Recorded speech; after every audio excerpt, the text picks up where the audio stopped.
လူတွေရဲ့စိတ်နှလုံးဟာအလွန်ရှုပ်ဝက်တယ်စိတ်ထဲရှိတာတစ်မျိုးပြောတာကတစ်မျိုးလှုပ်တာကတစ်မျိုးစိတ်ထဲရှိတာကိုဖုံးဖိထားတတ်တယ်လူတွေက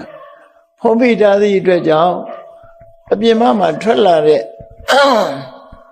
ပြောဆိုတဲ့စကားလုံးတွေပြုလုပ်တဲ့အလုပ်တွေဟာဟန်ဆောင်ပန်ဆောင်အလုပ်တွေဖြစ်လာတယ်တိရစ္ဆာန်တွေကြတော့အဲ့လိုမဟုတ်ဘူးတဲ့စိတ်ထဲရှိတာအပြင်ထွက်လာတာပဲဖြစ်တယ်လူတွေကြတော့စိတ်ထဲရှိတဲ့အတိုင်းအပြင်မထွက်ဘူးဘာတွေတော့ဘာကြောင့်လို့ဆိုလူတွေကဟန်ဆောင်ကောင်းတယ်ပေါ့ဟန်ဆောင်တတ်တဲ့အလေထားရှိတယ်ဆို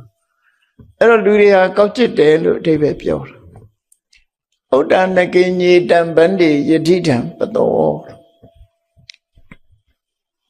တရိစ္ဆာန်တွေကတော့အလွန်ရိုးစင်းတယ်ဖြောင့်စင်းတယ်သူတို့စိတ်ထဲရှိတဲ့အတိုင်းပဲပြင်မဲ့မှာထွက်လာတယ်စိတ်ထဲမှာရှိတဲ့အတိုင်းသူတို့အတန်ထုတ်တယ်စိတ်ထဲမှာရှိတဲ့အတိုင်းပြုမှုသွားလာတယ်ရှုပ်ဝဲထားတာသူတို့မှမရှိဘူးလို့အဲ့လိုကန္တရကဆိုတဲ့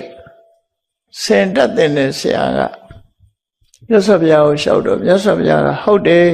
မှန်တယ်လို့ဆိုပြီးသူစကားကိုထောက်ခံချက်ပေးထားတယ်